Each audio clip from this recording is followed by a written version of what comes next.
अस्सलामु अलैकुम। इस वक्त जो है वो हम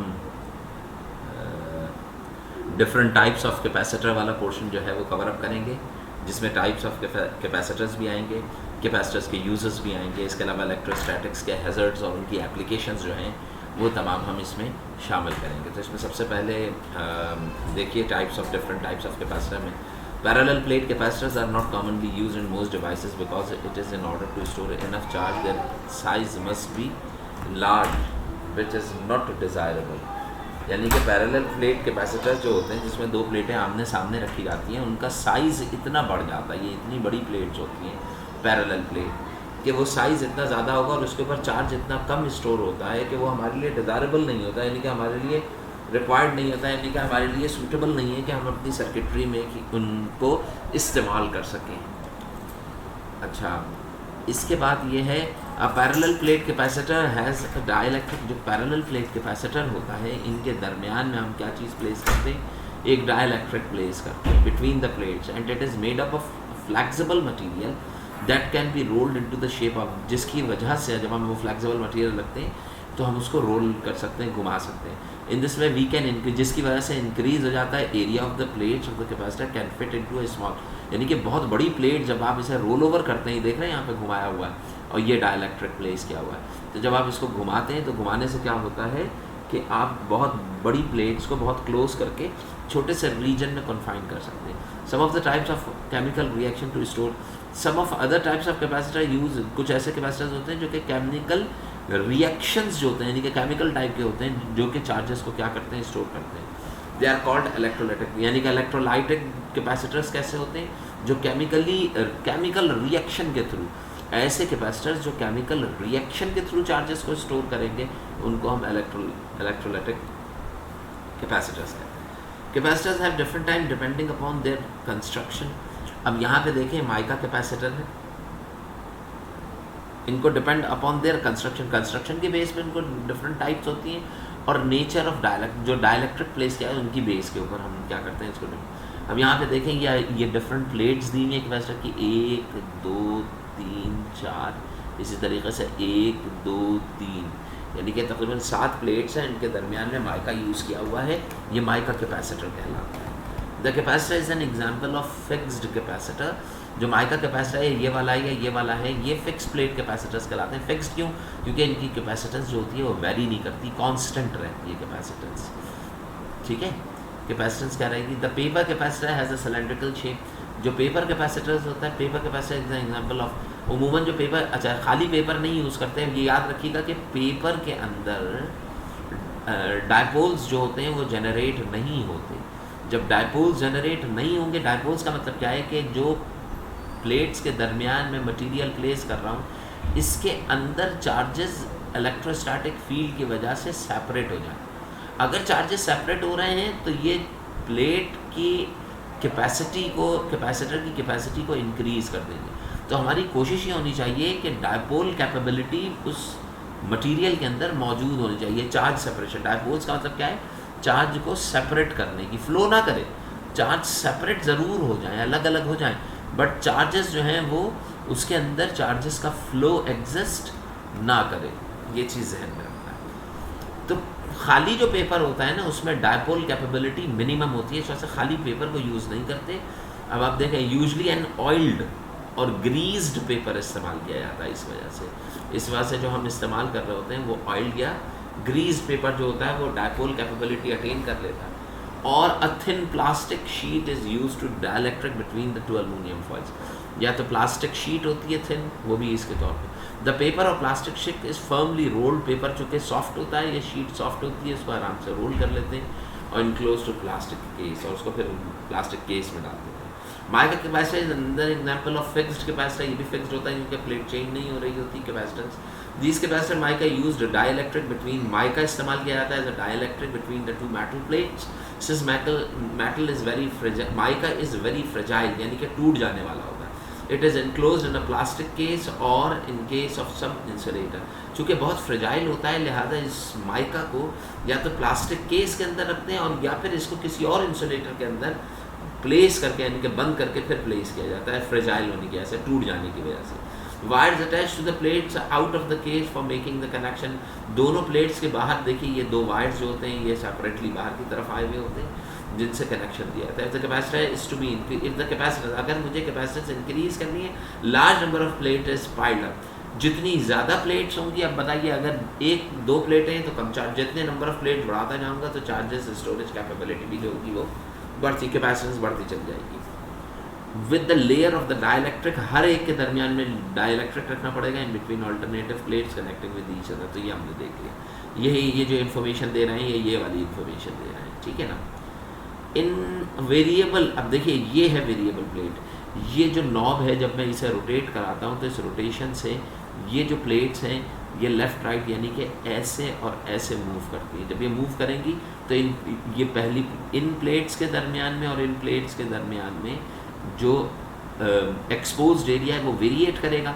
तो जैसे जैसे ये प्लेट अंदर की तरफ मूव करेंगी ऊपर वाली, इसका मतलब क्या, एक्सपोज्ड एरिया बढ़ता जाएगा तो कैपेसिटेंस बढ़ेगी, जैसे जैसे बाहर आती जाएंगी कैपेसिटेंस क्या होती जाएगी, कम होती जाएगी। तो ये इसीलिए हम इसको कहते हैं वेरिएबल कैपेसिटर या वेरिएबल प्लेट्स कैपेसिटर, ठीक है। Arrangement is made changing the area of the plate को हम चेंज करते हैं जिसकी वजह से कैपेसिटेंस क्या हो जाती है, चेंज होती चलती है। Generally the combination of many capacitors with air, ये जो होता है इसके अंदर डाइलेक्ट्रिक के तौर पर किस चीज़ को इस्तेमाल किया जा रहा होता है, हवा को, इसके इसके दरमियान में कुछ है। It consist of two sets of plate, set remains fixed while the other set, दो सेट्स होते हैं, एक फिक्स्ड होता है और दूसरा क्या कर रहा होता है, रोटेट करता है, जो कि एक्सपोज्ड एरियाज को प्लेट्स के क्या करता है, चेंज करता है, डू नॉट चेंज, यानी कि एक तो फिक्स्ड रहता है और दूसरा चेंज हो रहा होता है। The common area of the plates two sets are faces each other, जो एरियाज इनके एक दूसरे के आमने सामने होते हैं डिटर्मिन्स द वैल्यू, वही एरियाज वैल्यू ऑफ कैपेसिटेंस को। अगर एक्सपोज्ड एरिया एक दूसरे के आमने सामने एरिया ज़्यादा होगा तो कैपेसिटेंस क्या होगी, यानी कि मोर एरिया मोर capacitance, less area less capacitance.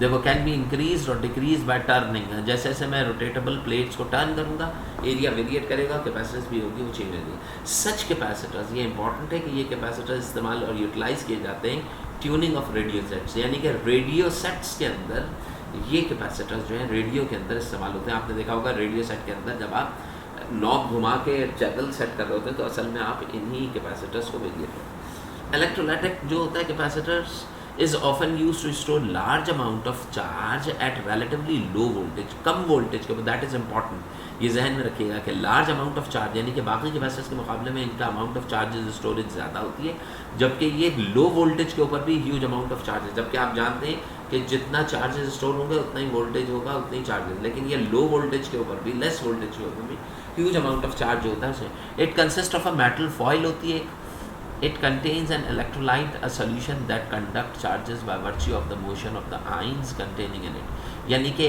आपके पास देख रहे हैं आप ये केस है, ये दरमियान में क्या किया हुआ है इन्होंने, ये प्लेट को मेटालिक फॉइल एक ली हुई ऑक्साइड लेयर के साथ और इसको इन्होंने अंदर डाल दिया है। मेटालिक फॉइल के साथ जो ऑक्साइड लेयर है ये इलेक्ट्रोलाइट्स जो होते हैं उनके साथ मिलके क्या करती है, रिएक्शन फॉर्म करता है, उस रिएक्शन से चार्जेस जो होते हैं वो प्लेट के ऊपर क्या हो जाते हैं, स्टोर हो, ठीक है।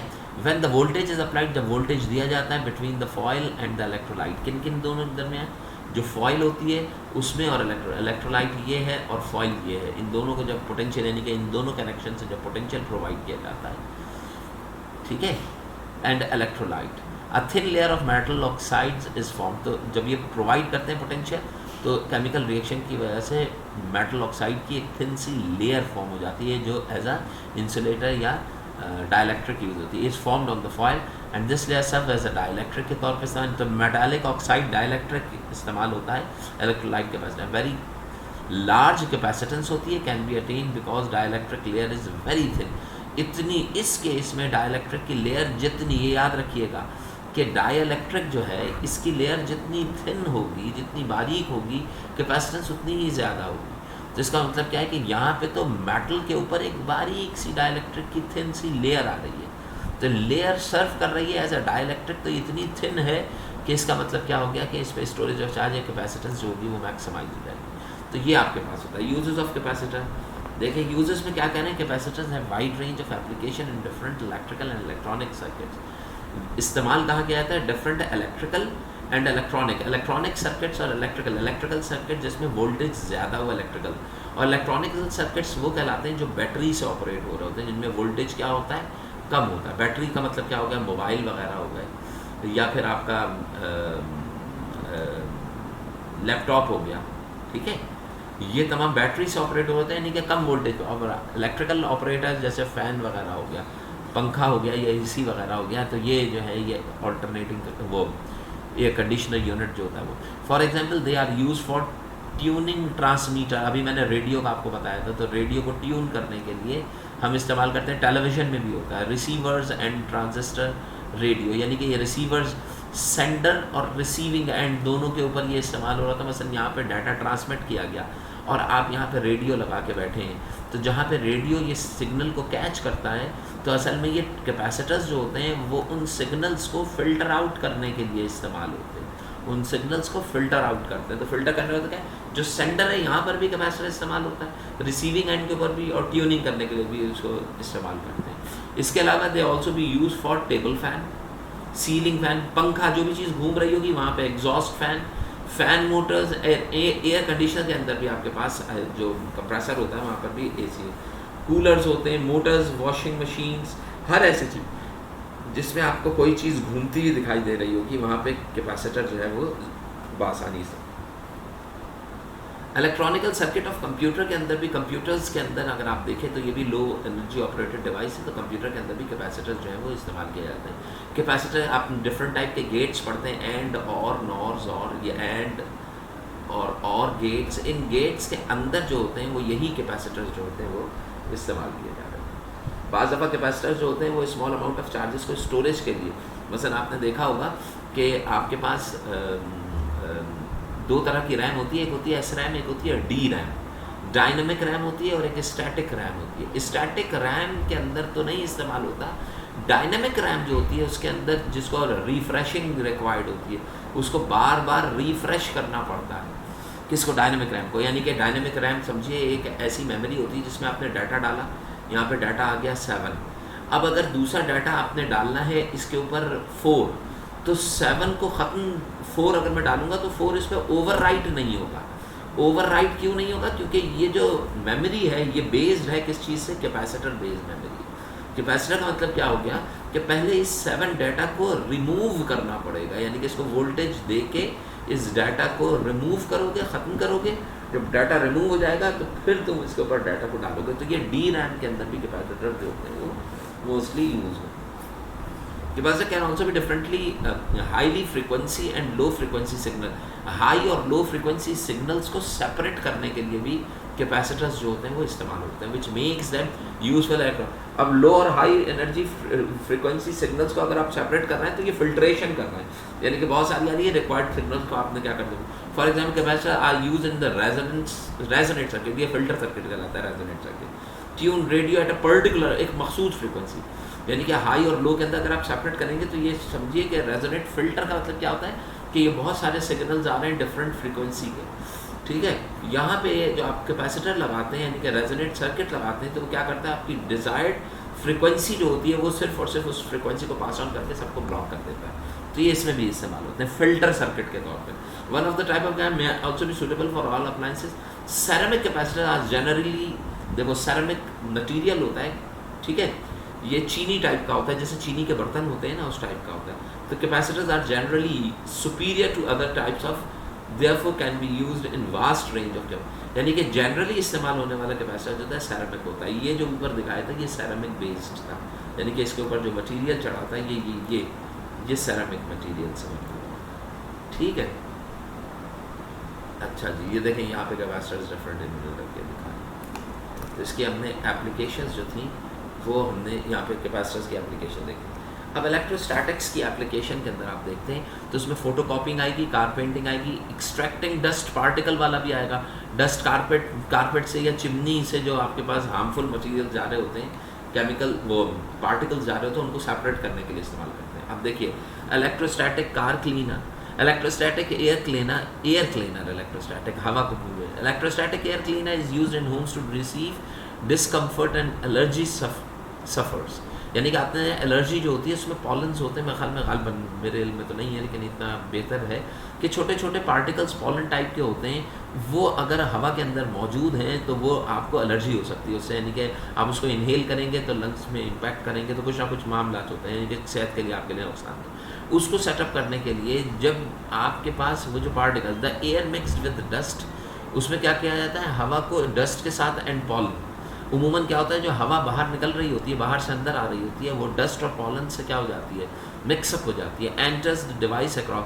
अब हम क्या करते हैं, बाहर से जो एयर लेते हैं उसके अंदर डस्ट और पॉलन पार्टिकल्स मिक्स हो के एसी की तरफ आ रहे होते हैं, तो एंटर डिवाइस अक्रॉस। तो हम जब एसी के फ़ैन के ऊपर डालने से पहले हम क्या करते हैं, उसे पॉजिटिवली चार्ज मैश में से, मैश का मतलब क्या होगा, जाली, उसमें से हम गुजारते हैं, यानी कि एक इस तरीके से नेट होती है जिसमें से हम क्या करते हैं, उसको गुजार देते हैं एयर को। जब एयर गुजरती है तो air born particles become positive, जो उसमें से गुजरते हैं वो क्या हो जाते हैं, positively, when they make contact with the mesh, mesh से टकरा के पॉजिटिवली हो जाते हैं। गैस या एयर तो गुजर जाती है लेकिन पार्टिकल जो होंगे वो पॉजिटिवली चार्ज हो जाएंगे।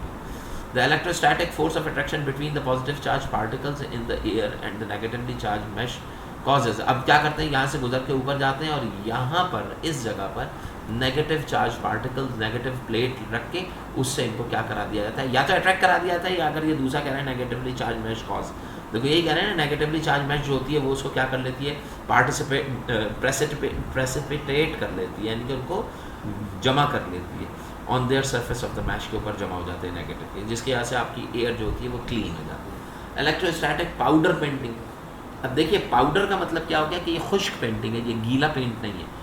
Automobiles manufacturing uses electrostatic paint to new cars. The body of the car, सबसे पहले बॉडी की कार की बॉडी को चार्ज किया जाता है, and then paint is given to opposite charge by charging the nozzle of the spray, यानी कि पहले गाड़ी के पेंट को हम, गाड़ी की बॉडी को पहले हम चार्ज करते हैं, और यहाँ पे देखें एग्जांपल में दिखा रहे हैं कि इसको हम चार्ज करते हैं नेगेटिवली चार्ज, और स्प्रे के नॉब के ऊपर हम कौन सा चार्ज रखते हैं, पॉजिटिव चार्ज। जब पार्टिकल्स निकलते हैं तो इवनली डिस्ट्रीब्यूट होकर गाड़ी के ऊपर डिपॉजिट हो जाते हैं, और इसको अब यहाँ पे क्या होता है, एयर हॉज होता है ताकि हवा इसके अंदर से निकल के जाए, हवा जो होती है वो उसको गाड़ी तक पहुँचाती है, कुछ दूर तो लेके जाएगी ना। पॉजिटिव पार्टिकल्स मैंने आपको बताया था कि वो स्प्रेड आउट क्यों होते हैं, क्योंकि नेगेटिव पॉजिटिवली चार्ज होते हैं, ऑपोजिट चार्जेस होते हैं, इसके सेम चार्जेस होते हैं, तो रिपल्सिव फोर्सेस होती हैं जो इनको स्प्रेड आउट कर देते हैं, तो वो गाड़ी के ऊपर डिपॉजिट होंगे और आपके पास, ठीक है। ये कन्वेनर लगा हुआ होता है, ये कन्वीनर जो है ये बेसिकली एक बेल्ट होती है, जिस बेल्ट का काम क्या होता है कि मुस्तकिल तौर पे नेगेटिव चार्जेस लेती है और लेके गाड़ी के ऊपर क्या कर रही होती है, घूम रही होती है बेल्ट, और इस गाड़ी के ऊपर नेगेटिव से टच होती है और गाड़ी के ऊपर नेगेटिव चार्जेस जो होती है वो डिपॉजिट करती है, ठीक है। तो ये इस तरीके से शुरू से आखिर तक ये पोर्शन जो है वो ऑपरेट हो रहा था। अब हैज़र्ड्स ऑफ इलेक्ट्रोस्टैटिक या स्टैटिक इलेक्ट्रिसिटी के hazard, the phenomena of lightning, सबसे पहले हैज़र्ड्स के अंदर लाइटनिंग आती है, जो बिजली चमकती है। The lightning occurs due to the large quantity of electrical charges built up in the heavy thunder clouds. बादलों के ऊपर क्या होता है कि ये एक बादल आया, दूसरा बादल यहाँ पे आया, तो ये बादल जब आपस में टकराते हैं इनके चार्जेस सेपरेट होते हैं। सपोज नीचे की तरफ चार्जेस नेगेटिव आ गए और ऊपर चार्जेस कौन से चले गए, पॉजिटिव चले गए। अब ज़रा इसको समझिएगा, जब पॉजिटिव ऊपर चले गए तो यहाँ पे आपके पास अर्थ, ज़मीन, ठीक है, यहाँ पर ये जो जब हाईली नेगेटिवली चार्ज बहुत बड़ी मकदार में बिल्डअप होते हैं तो इंडक्शन की वजह से जो अर्थ न्यूट्रल थी, जो अर्थ न्यूट्रल होती है उसके इंडक्शन की वजह से आपके पास ऑपरेशन क्या परफॉर्म होता है, एक सेकंड की, हाँ, इंडक्शन की वजह से ऑपरेशन क्या परफॉर्म होता है कि अर्थ के ऊपर पहले तो पॉजिटिव नेगेटिव दोनों अरेंज होते हैं, लेकिन जब यहाँ पर ये प्रॉब्लम आती है कि जब हाईली नेगेटिव चार्जेस बिल्डअप हो जाते हैं तो उसके अगेंस्ट तमाम इलेक्ट्रॉन्स जो होते हैं वो ग्राउंड हो जाते हैं, यानी कि ग्राउंड के नीचे चले जाते हैं और अर्थ की पूरी सरफेस जो होती है वो पॉजिटिवली चार्ज हो जाती है। अब यहाँ पे अगर कोई घर है तो घर के ऊपर भी वो पॉजिटिव चार्ज बिल्डअप होगा और चार्ज जो होगा वो ऐसे आ जाएगा। अगर एक और बड़ी बिल्डिंग है तो इसके ऊपर भी पॉजिटिव चार्ज, और अगर इसी तरीके से अगर एक दरख्त है तो दरख्त के ऊपर भी क्या होगा, पॉजिटिव चार्ज। अब जब पॉजिटिव चार्ज हाइट कम हो जाती है तो इसका मतलब क्या है कि दरख्त के ऊपर भी पॉजिटिव चार्ज आ चुका है। तो ये चार्जेस जो होते हैं, हवा में मॉइस्चर होता है बारिश होने की वजह से, तो ये चार्जेस को एक सेफ पाथ प्रोवाइड होता है जो दरख्त तक आके या घर तक आके इसको क्या कर देता है, ज़मीन की तरफ कंडक्ट कर देता है। अच्छा बेटा, तो ज़मीन की तरफ कंडक्ट कर देने का मतलब क्या हो गया कि अगर ये दरख्त के ऊपर दरख्त के थ्रू कंडक्ट होने लगे इलेक्ट्रिसिटी, तो वो इलेक्ट्रिसिटी जब huge amount of current conduct होगा इससे, तो वो हीट प्रोड्यूस करेगा जो कि दरख्त क्या कर देगा, जला देगा। इसी तरीके से अगर इस घर से कंडक्ट होकर जा रहा है तो घर की ईंटों को जला देगा वो, ठीक है। तो उससे बचने के लिए हम क्या करते हैं कि यहाँ पे एक रॉड रखते हैं बड़ी सी घर के पास, और उसको हम क्या कर देते हैं, ज़मीन के अंदर प्लेस कर देते हैं, यानी कि कई फुट अंदर तक हम इसको धंसा देते हैं रॉड। अब जब ज़मीन के ऊपर पॉजिटिव चार्ज है तो अकॉर्डिंगली इस रॉड के ऊपर भी चार्जेस कौन से आ जाते हैं, पॉजिटिव। और ये रॉड जो होती है वो कंडक्टर होती है। कंडक्टर होने का मतलब क्या है, सेफेस्ट पाथ प्रोवाइड करती है। अब जब चार्जेस यहाँ पे डिपॉजिट होंगे और चार्ज जब नीचे आने लगेंगे तो उनको एक पाथ नज़र आएगा ट्री से, दरख्त से, एक पाथ इनको दिखाई दे रहा होगा इस कंडक्टर से, और एक पाथ नज़र आ रहा होगा डायरेक्टली इस घर से। तो वो घर की तरफ से तो नहीं जाएंगे। ट्री जो है वो नॉन कंडक्टिंग है, वहाँ से भी नहीं जाएंगे। इनको सबसे ऊपर ही क्या मिल जाएगा, एक कंडक्टिंग पाथ मिल जाएगा। तो वो क्या करेंगे कि यहाँ से इस कंडक्टिंग पाथ के थ्रू जो होगा वो इलेक्ट्रिसिटी डाउनवर्ड्स डायरेक्शन में कंडक्ट हो जाएगी। तो ये प्रोसेस परफॉर्म होता है। देखिए, the thunder clouds are charge by friction, friction होती है, इनमें चार्ज हो जाते हैं between water molecules and thunder clouds and their air molecule. When the charge on the thunder clouds is sufficiently बढ़ जाता है, it induces opposite charge on the object present on the ground. जब बहुत बढ़ जाएगा तो वो इंड्यूस्ड करेगा इलेक्ट्रोस्टैटिक इंडक्शन की वजह से ग्राउंड के ऊपर, giving rise to the strong electrical, जिसकी वजह से पॉजिटिव और नेगेटिव में स्ट्रॉन्ग इलेक्ट्रिकल फील्ड बिल्डअप हो जाएगी between cloud and the ground. Suddenly the charge cloud jumps, जो चार्जेस जो होंगे क्लाउड के ऊपर वो जंप करेंगे और किसकी तरफ जाएंगे, ग्राउंड में। तो वॉलेंट स्पार्क होगा और एक्सप्लोजन होगा, and that is called lightning. अब होता क्या है, to prevent the lightning from the damaging, damaging मैंने आपको बता दी क्यों होती है, टॉल बिल्डिंग्स, लाइटनिंग कंडक्टर, जो ऊंची बिल्डिंग्स होती हैं उनके ऊपर कंडक्टर लगा दिए जाते हैं। अब कंडक्टर जो होते हैं वो safest path, purpose of the lightning conductor, that is important. ये क्यों इंस्टॉल किए जाते हैं, ये इसका आंसर आपको यहाँ मिलेगा। The purpose of lightning conductor is to provide steady discharge path, यानी कि उनको प्रोवाइड किया जाए एक अच्छा आसान डिस्चार्ज हो जाने वाला पाथ या अर्थ में जाने वाला path, amount negative charge in air flow from top of the building to the earth. Negative charges को अर्थ करने के लिए एक सेफेस्ट पाथ प्रोवाइड करता है। इन this way the chance of lightning damage, जो देखिए इससे लाइटनिंग तो होगी, बिजली तो चमकेगी, बिजली गिरेगी भी, लेकिन उस बिजली के गिरने से कोई डैमेज परफॉर्म नहीं होगा। वैसे अगर वही बिजली अगर डायरेक्टली घर पे गिरती तो घर को वो जला सकती थी, लेकिन जब वो कंडक्टर के थ्रू कंडक्ट करके ज़मीन में चली गई तो किसी किस्म का कि डैमेज या मिसहैप जो होगा वो नहीं होगा। Fire explosion, static electricity is the major cause. Static electricity जब ट्रैवल करती है तो वो फायर को कॉज करती है। एक्सप्लोजन धमाके को कहते हैं। धमाका किस चीज़ से बिल्डअप होता है, साउंड से। साउंड बिल्डअप होती है किस चीज़ से, वाइब्रेशन से।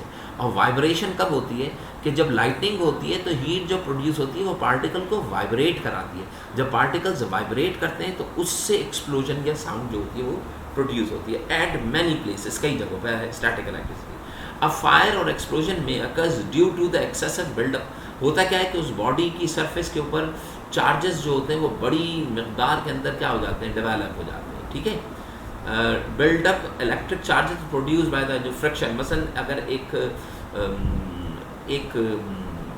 ऑयल टैंकर है, ठीक है, ये ऑयल टैंकर है, तो इस ऑयल टैंकर में यहाँ पे ऑयल भरा हुआ। अब होता क्या है कि ऑयल टैंकर से मुस्तकिल तौर पे एयर स्ट्राइक कर रही होती है चलने के दौरान, तो एयर अपने चार्ज पार्टिकल्स को इसकी सरफेस के ऊपर क्या करती जाती है, डिपॉजिट करती है। इसके अलावा अंदर केमिकल भी बार बार हिल रहा होता है, तो वो भी इसकी सरफेस पे इनर भी चार्जेस को क्या करेगा, डेवलप कर देगा। जब बहुत सारे चार्जेस डेवलप हो जाएंगे तो ये डेंजरस इस वजह से होगा कि आप क्या करेंगे, आपने यहाँ पर इसके होल को ओपन किया और चाहा कि भाई ये ओपन करके, या यहाँ पे होल था, इस होल को ओपन किया और चाहा कि भाई यहाँ से ऑयल को रिमूव, यानी कि यहाँ से एक्सट्रैक्ट कर ले, रिमूव करने हैं। जैसे ही आपने इसको ओपन किया ऑयल को यहाँ से निकालने के लिए, तो ऐसी सूरत में ये जो चार्जेस हैं अंदर जो ऑयल है उसका पोटेंशियल बाहर के रिलेटिवली अंदर पॉजिटिव चार्जेस कुछ ना कुछ तो मौजूद होंगे। तो इसको जब लो पोटेंशियल मिलेगा तो ये सरफेस के चार्जेस तेज़ी से मूव करते हुए ऑयल की तरफ मूव करेंगे। जब ऑयल की तरफ जाने लगेंगे तेज़ी से, जब रश करेंगे तो वो क्या चीज़ प्रोड्यूस करेंगे, वो फायर जनरेट कर देंगे।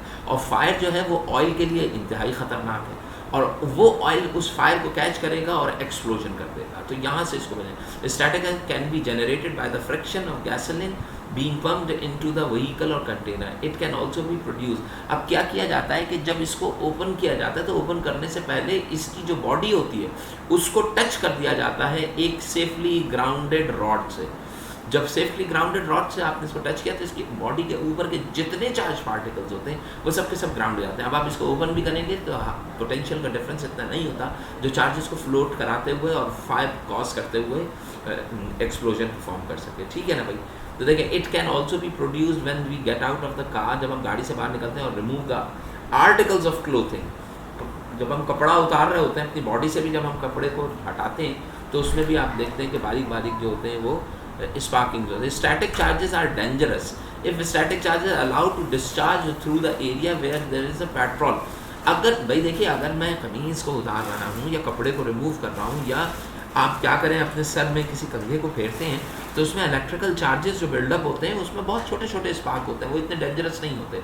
लेकिन अगर यही स्पार्किंग जो है वो किसी ऐसी जगह पे परफॉर्म होने लगे जहाँ पे ऑयल पेट्रोल के वेपर्स मौजूद हों तो वहाँ पे फायर जो होती है दैट कॉजेज एक्सप्लोजन, ख़तरनाक हो सकती है। देखिए ड्यूरिंग फ्लाइट, ये कहना है फ्लाइट के दौरान, देखिए इसके ऊपर जहाज़ के ऊपर during flight the body of aeroplane gets charge, इसके ऊपर भी क्या होते हैं चार्जेस बिल्डअप। सपोज कि ये नेगेटिव चार्जेस इसकी पूरी बॉडी के ऊपर आ गए तो आपको ये मैंने बताया था कि जब नेगेटिव चार्जेस बड़ी तादाद में बॉडी के ऊपर आ जाएंगे और यहाँ पे नोज़ल आपने जैसे इसका खोला इसको पेट्रोलिंग करने के लिए तो उसमें क्या होगा कि जैसे ही पेट्रोलिंग करने के लिए आप ओपन करेंगे ये चार्ज जो है ये इसको बर्स्ट कर सकते हैं। तो उसके लिए क्या किया जाता है कि मुझे इन चार्जेस को क्या करना है, रिमूव करना है।